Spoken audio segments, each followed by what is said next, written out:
Welcome to Sprout Central. I'm Dennis Tynes, I'm your host, and this is a show about community. We help people take their dreams and build a community. Welcome back to the show, Joey. Thanks, it's good to be back. Missed the studio. You were out last week on a Secret Sprout mission. Secret Sprout mission, can't talk about it. Yeah, but it was a lot of fun though. And we're going to talk about that in another show. We've been working on writing the business plan, and we've also been helping people who want to make a living in the film industry, whether you want to be a cameraman or you want to be an actor. And we've had some great guests on the show to kind of guide the people at home who want to do that. We had Scotty Whitehurst, who is an actor and gave some great advice about get an acting coach and don't be afraid to take that first step. And then we had the actress, director, and writer Jonah Monet on the show, who told us, there's no excuses. There's no excuse. If it's something you want to do, just do it and educate yourself. You don't have to have a degree in this to educate yourself with all the resources that are available today. Absolutely, yeah, online stuff. You can learn just about anything you want to learn online these days. So we've been covering writing the business plan, and today we're going to talk about the startup table a little more and show a good example of a startup table. And we've also been talking about making a living in the film industry. Now we're going to kind of switch to something else today. We're going to talk to a businessman who knows a lot about business, but he's also the managing director of Y'all Politics, so he knows a lot about politics. He's been on the city councils. He's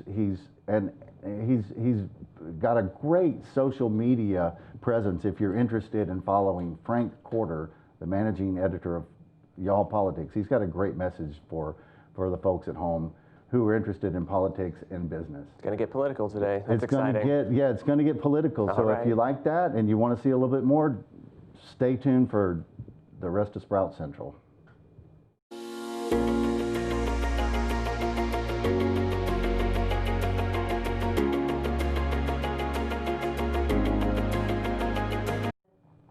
All right, so this is the most important Sprout alert yet. The Paycheck Protection Program has been funded again. Did you hear about that, Joey? Yeah, I heard it's been funded again, and it ran out of money really quickly last time, didn't it? It did. So if there's any business right now that needs a paycheck protection loan, it's important that you act now, that you go ahead and call the number on the screen and get someone from Sprout to help you. So who exactly is it you think is going to be calling in for these? Who are we looking for to call into Sprout? Okay, to qualify, that's a great question. You have to have W-2 employees. You have to have had W-2 employees last year, and it has to be a small business with W-2 employees seeking $40,000 or more. Those are the guidelines for this round. All right, cool. And it's forgivable too, isn't it? Isn't that a big thing about it? Well, and they've said, yes, the program could be forgivable, but be prepared to pay back. And we're going to put guidelines on Sprout.fund about the forgivability.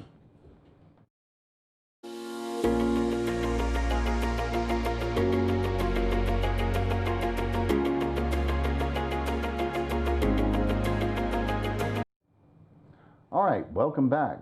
How's it going, Joey? It's going great, man. I see you're in a jacket today. Did you get a letter from corporate too? I didn't get a letter, but I ran across this guy, a big TV guy, right? In fact, if I started telling you all the things this guy's done on TV, that guy won't even talk to you, Dennis. But he was like, Dennis, I saw your show, Sprout Central. I'm like, great. What did you think? He goes, get a jacket. Just like that. He said, get a jacket. Right on. All right. It's a good look. I like it. Well, you know, he said TV people wear jackets, and we're in people's homes right now, and we're talking to the folks at home, and he said, you know, class it up a little bit, so I put on a jacket today. All right, sounds great. That's good. I probably avoided corporate sending me a letter telling me to get a jacket too, which is a good thing, as you know. Yeah, corporate's letters, sometimes they can be a little, you know. It was a good one that I got from, you know, to know that I was going to be a co-host, but sometimes they can get a little dicey. Right. Have they been sending you the tattoos like they promised? I have been getting the tattoos. They tell me not to wear them anywhere that's going to show on camera, so they're covering about, I'd say, 85% of my body, just not anywhere you can see on camera. Well, that's because you're doing a great job, Joey, and we really appreciate you being here. It seems I've been getting bonuses. In fact, we missed you last week. We had Dr. Tom. You know, we have an expert for the show now. Dr. Tom was here. Did you see last week's show? I didn't know, but I was told that I was going to be replaced by some sports ball, like either a volleyball or a basketball. Right, we were supposed to put a hat on a basketball, but then Dr. Tom was available, and we thought, well, he's an expert, and so that's the way we took that direction. All right, well, I guess that's fair. Experts over sports balls. But you know, your job's not in jeopardy. That's good. You're pretty secure right here as the co-host of Sprout Central, so that's great. a good thing. Look, we got a lot going on. We're going to have a great guest on in a little while to talk about politics, and you and I talk about politics a lot. That's kind of a touchy subject. All the time. We're going to try to approach it from a very stoic standpoint and just kind of talk about how political decisions that are being made today are affecting business, because this is a show about business and community. But we've got another big announcement. I was telling you about the big announcement of we're going to do the Sprout Garden, which is kind of like the Shark. Can we say the Shark Tank on the TV? I don't know. We're going to say it. We're saying it. It's going to be kind of like a show where people come into the Sprout Garden, into the Sprout Nursery, and then they grow into their business. We grow their business. And what we're going to do is we're going to have of the people who are sending us their business plans and their executive summaries in, or just their paragraph about, hey, I invented this and I want to know and I want help. We're going to invite some of those people onto the show. Okay. We're going to let them tell about their business, and then we're going to pick one of those people, and we're going to fund a business right here on Sprout Central. What do you think about that? That's pretty cool. Yeah. What about my business? Am I in the running for this? Well, do I get to be a part of this? Or yeah, we have to talk to corporate, because I think since you're affiliated with the show and you get the free tattoos, I don't think you're going to be eligible for that one. But oh man, you know what? I'll write a letter on your behalf and see what. Write a letter, send it to corporate for me. So some of the things that people are talking about right now. People are wanting to, maybe it's just add an income stream to their family's income. So we're getting feedback about, well, what if I just wanted to sell something online, or how do we do this? How would we do that? And also on, what's the next step for starting my business? I've written my mission statement. I've written my keys to success and all these other things. What's my business plan supposed to look like at this point? It's a good question. Yeah. What is it? You did your business plan. Did it look nice? Was it? Well, let's put up an example of where we should be, at least on the startup table. Do we have? Yeah, there we go. It's a nice looking page right there, and that's kind of what mine looks like. Of course, this isn't mine because mine has all the information that I don't necessarily want to broadcast on TV with the numbers. But this one right here is a great example, and it looks great with the charts and the graphs and all that stuff. Looks great whenever you take it to a bank. They like to see that kind of stuff. Yeah, they definitely like to see, they want you to explain exactly what you're going to spend the money on and how you're going to spend it. And a lot of times, the bank just doesn't hand you a lump sum of money and wish you luck. They make you bring in, your invoices or your quotes and take draws. And then they may pay the vendor the money. And that's a safe way for banks to know that the money's been being used properly for a business loan. Right. So, Joey, you're trying to get a business loan. How's that going? Well, I've got it submitted to a couple of lenders, and they're taking looks at it. It's a bit longer of a process than I'd expected it to be, but it's a lot of money that I'm trying to get. Right. So a lot of people come in, and you know this very well, that they put their application in on Monday, and then they start calling on Tuesday asking if they're approved yet. And right. And that's one of the things about borrowing money from a bank, and especially if you're using the SBA program, is to be patient, to let the underwriters do their work, and they will follow up with you as they need more information or with their results. Right. So it takes a while for the bank to go through the process of getting a loan. Yeah, unfortunately, I've been around the process long enough to know that it's not going to take a week, it's not going to take 2 weeks. May not even be 3 weeks. It's going to likely be about a month or so before you really start seeing any kind of progress. So I'm not freaking out about it yet. Just being patient. That's good. You just take your time and follow up. Maybe you have some more information. You want to follow up, but you don't want to bug your banker, right? Right. Maybe you came up with some more information, or you wrote a new summary, or did a rendering of what the inside of your shop's going to look like, and you can send that along and just check in and say, how's it going? Here's a little bit of additional information. Right. I did that actually. I had to edit my business plan at one point. I was reading over it, and I realized that one of the sentences I had written just ended. And it must have been somewhere in there when we were writing it and we were working on the revisions, and we said, okay, well, I'm not exactly sure I'm going to word this, so I'll come back to it. And the sentence said, I can't remember exactly what it was, but it was like, this is going to happen this way. And then there was just blank space after that. And I was like, well, I should rewrite that and probably resend that. And of course, that was one of the ways that I followed up, and it was about 2 weeks into it. So, yeah. That's very important to proofread your business plan. Absolutely. You'd be amazed at some of the things I've read in business plans that just didn't make very much sense. So as you're going through the process, proofread. To be fair, 34 pages and there was only one spot that had an issue in it. It's not that bad, I think, but definitely proofreading. And for the folks at home, proofread your business plan and send it in to us, and we'll have a look at it as well. Have somebody else put eyes on it too. That was another thing. All right, so I want to talk to you about something else really quickly, Joe. It's the movie business. That's exciting, and I think maybe we've helped some people with that. They're going to maybe now try to live their dream life, and then writing the business plan. We're going to start a whole new section of the business plan next week, and we're going to explain some the next phase of writing the business plan. But right now, there's a lot of crazy stuff going on. Now we have businesses being, having to close down again and limit the capacity, the number of people that they have coming in, and businesses are struggling. And I know we talked about this earlier and did a Sprout alert today, but the Paycheck Protection Program is open again, and Sprout's helping people with that. Yeah, that's definitely something that people need to know is back up and running, because I actually knew somebody who had a business who applied for it, and they told me that because of the queue, where they got into it, they ran out of money before their loan was able to be approved. And so they were kind of freaking out about it a little bit.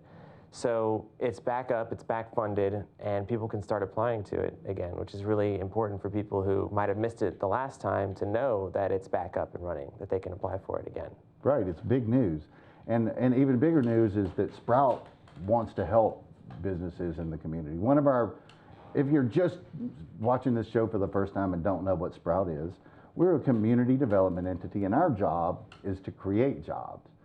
But also our job is to save jobs. So if you're a business person and you feel like the Paycheck Protection Program can help you, but let's put up the number on the screen and leave it up for a minute. Call this number.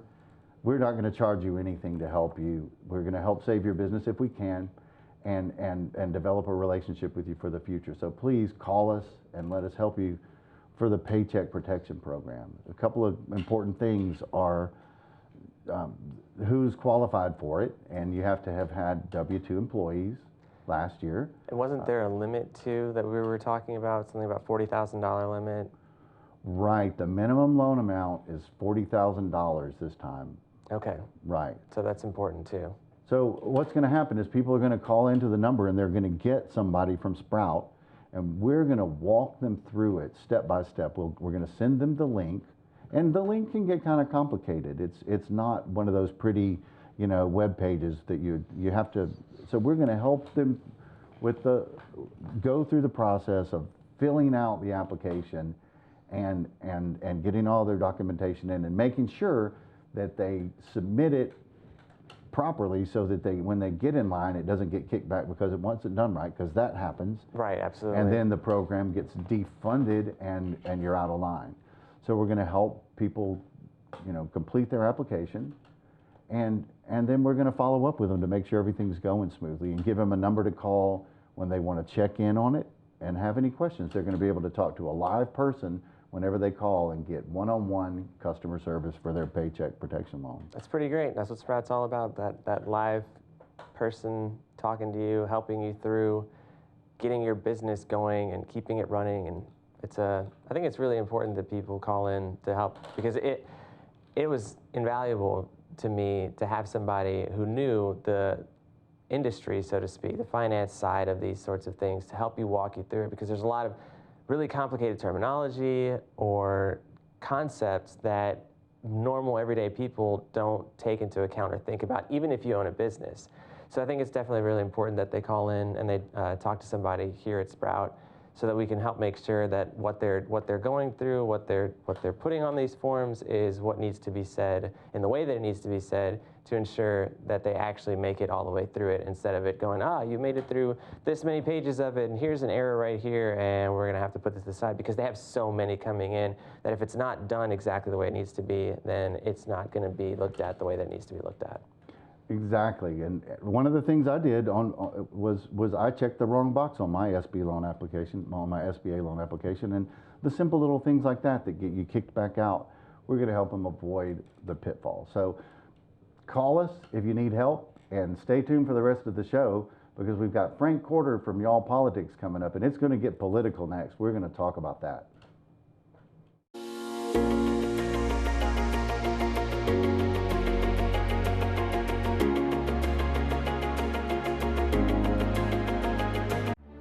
Edward St. Pé with Nathan Prescott Hi. from Law Focus. Hello, Nathan. Hey. Law Focus, we have it every Wednesday at 10:30 a.m. and then again a repeat performance at 6 p.m. Sure. So tell us, what is Law Focus all about? Well, Law Focus is sort of self-explanatory, and it is a show focused on the law, but an ancillary sort of arm to that is that Law Focus involves the law in you. It involves how the law affects your day-to-day life. Through the shows, we've addressed the Landlord-Tenant Act, we've addressed trademarks, copyrights, constitutionality of issues, criminal issues, and even current events that exist in the law with different types of things that come up. So anything that involves the law and affects you is fair game for Law Focus, and we're proud of that, and we try to put out new product a good bit. Well, it's a situation that affects everyone. The law affects everybody, and we're happy to have this program. Thank you for being with us every week on Law Focus. That's Law Focus every Wednesday at 10:30 a.m. and again at 6 p.m. on Ocean 7. Thank you. Paran's Jambalaya Kitchen. Homemade Cajun dishes for takeout, curbside pickup, or home delivery. Call 228-207-2821. We serve offices, we cater, and we serve hungry families. From jambalaya and pastelaya to cracklins and boudin. Especially appealing, our wonderful and legendary pecan pie. That's Paran's. Call 228-207-2821.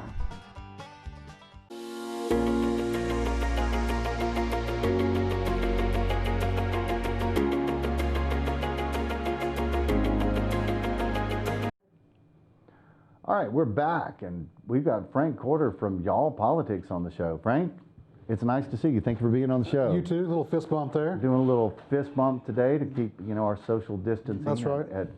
At the right distance and those types of things. Frank, I really appreciate you being on the show. You're someone that I've looked up to for a long time. I was in business with, and I follow you now, like I mentioned earlier, on social media with some great inspiration.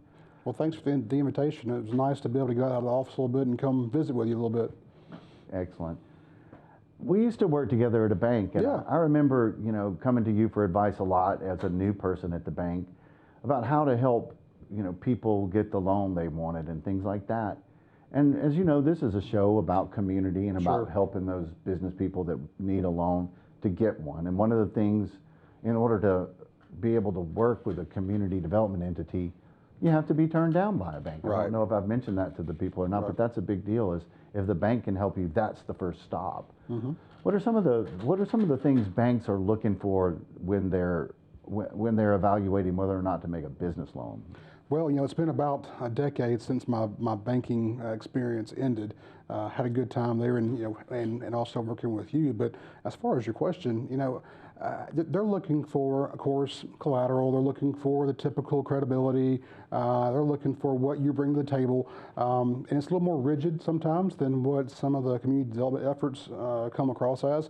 But the things with banks is, in this environment, it seems to be in this environment they're a little more they're more in the box a little more. Whereas I think from your standpoint on the community development efforts, you're a little more outside the box. You're trying to find ways to make things happen that perhaps wouldn't meet that traditional structure. Right. I recall one loan I did. The guy didn't have the money that he needed down in cash, but he had a huge pile of rocks, and I think it was just the kind that you see along And I forgot how much it was worth, but we used that as the collateral and made a loan, Yeah. and then they hired a bunch of people. Well, back when we were in banking, I mean, you know, you could give the smaller loans, the $250s or $300 or whatever, to the guy who may just have an issue for that 1 week. But nowadays, there's minimum loan requirements, which raises the bar for credit worthiness, and so it makes it a little difficult sometimes to get those loans. Right, and that's the whole point of Sprout. You know, I was at the bank and just felt called more to just help people, and just found out, you know, where does that path of helping people take me? And you know, here I am today with the managing editor of Y'all Politics. And you know, that brings up something, Frank. I'm trying to help businesses, Right. and I'm talking to a lot of business people, and we're having problems, and some of the problems are because of the decisions that are being made on our behalf. And I just want to kind of get your take on things like, you know, even declaring a disaster, Yeah. to all the way to mask mandates. How's with your experience, how's that affecting how businesses are able to operate on the coast or in Mississippi? I think public officials at all levels always need to be careful of how they're impacting business and the private sector. I've served on city council, I've been a city manager, so I understand that every decision that comes out of those chambers and those offices directly has an impact on every decision a business makes. My family used to own a small business in downtown Pascagoula, a little restaurant and garden bar, and so I know for a fact if you have a government mandate that says you can't open because of social distancing requirements or because of masks or whatever, there are some businesses, a lot of small businesses who are operating week to week, you know, and those kind of things are can be very detrimental to where they actually end up closing their business. And from a you know a limited government kind of prospect and belief that I have, you know, I'm very wary, if you will, with those government officials who want to overstep and overreach, especially during these times. Right. So we've got now the governor has a mask mandate. I know it's in Harrison County. I believe it's in Jackson County. Mm-hmm. And then on the other side of that coin or record, you have people in Florida circulating a petition to get the governor, Ron DeSantis of Florida, to investigate the fact that there's so many false positives associated with this virus, and so much false information being put out there that they feel like they're being manipulated, and it's worthy of an investigation. Do you feel like that is worthy of an investigation? Well, I think there's at every level of government, whether it be a hurricane or a tropical storm or a pandemic, whenever government responds in any way, there should be some oversight. There should be some investigating on how decisions were made and why they were made. You definitely want to have a track record going forward of how, in some kind of a way to look back and say, hey, this didn't work, this did work. But I think during the time of those instances, whenever you're in the midst of a definite emergency situation, that's not the time really to kind of go and pull everyone out of their jobs and investigate. There's a time for that, and it should be done. But when you're in the midst of a pandemic or in the midst of a emergency declaration type situation, that's not the time to do that. So I would be very cautious from those entities and movements out there who are trying to call for, hey, we need to investigate these decisions now. That time will come. Right. So maybe an after-action type of investigation that's right. to see. More of a SWOT type thing. Hey, what happened? After-action plan, and just see what all happened and what worked. And the thing is, with this pandemic, there's no right answer. Some days you're just spitballing in the wind of what may or may not work. And unfortunately, some things we can all sit here and second guess, but we're not in those seats either. So. Right. You know, and I've said this before on a lot of issues. We don't always agree with our leaders, but we elected them to do a job. That's right. And there comes a point when you have to respect the leadership and allow them to do their job. And I'm not saying don't call them out, because I feel like that there needs to be, you know, some sort of after-action investigation here, just to make sure that we did things the right way, or could we do it better the next time? Do we really need to shut down? Well, and I think from a business owner standpoint, that voice has to be heard. during, and after. You don't need to sit back and just assume the government has your best interest at heart. Sometimes it doesn't. Sometimes they're not hearing from you, and they're not aware of what decision that they made impacted your business. So it's very important from I think even a private citizen standpoint that you take those stands, you have a voice, you go to those public meetings, you engage with those public officials, and let yourself be heard. So, and that's good advice. Don't just lay down and let the government walk all over you. But I feel like we have good overall leadership in Mississippi. Though we all want to question the leadership, but that maybe this is the time. But there is another issue that comes right alongside of business that I also wonder about, and that's education. Mm-hmm. So right now, I guess the schools are still closed. The schools are currently closed, of course, it's summer, but they are allowed to do in-person homeschooling or in-person schooling on campuses for summer work. Most of the athletic teams are doing some kind of a non-mandatory summer workouts. My kids are in some of those, but they are planning to go back in the fall to some level. The Department of Education in our state gave out 3 different ideas of how to do that. One is all online type school, one is all in-person school, and one's more of a hybrid where you have half online, half in person. And then just this week, the High School Athletics and Activities Association, they came out with a delay of activities for school by 2 weeks, but they are allowing athletics and extracurriculars, which is a good thing. These kids need to have that structure back in their lives, in my opinion. And I saw something you'd written online recently about the homeschool kids being allowed to participate in the sports. What's the status of that? You know, if you're going to be a taxpayer, I believe you pay local taxes, you pay state taxes. You should have the same benefits as those who are sending their kids to school. I mean, it's kind of like the whole Tim Tebow law in Florida. You know, they passed a law that allowed them to, if you're homeschoolers, you can go play with a public school team. You can go play or be in a band or whatever it may be. Homeschooling, I think, sometimes gets a bad rap. My kids don't homeschool, but if they did, I would fight tooth and nail to allow them to have the same opportunities in a extracurricular type setting that I couldn't provide at home. So I think that for those who are homeschooling, they need to be given the same kind of credence and allowed to participate in sports, band, choir, athletics, and whatever it may be to add to their educational attainment. Have you seen, and I completely agree with that. I feel like the homeschool kids need the opportunity not only to socialize, but to excel at sports and to learn the things that one learns from sports. That's right. I saw a quote the other day, if your child's not coachable, they're also not going to be employable. That's right. So I feel like sports or band is a really important thing. Have you seen anything online, and I've seen some things where people are pushing to end homeschool completely. Do you feel like that's an actual threat, or is that just some people out there putting an opinion out there? As far as ending homeschool, right? I don't think there's any truth to the fact that you can end homeschool. I mean, as a parent, if I so chose to pull my kid out of school, I have every right, I believe, by the Constitution, that allows me to pull my kid out and have them not be subjected to certain teachings and certain ideologies that may be attained through public schools or even private schools.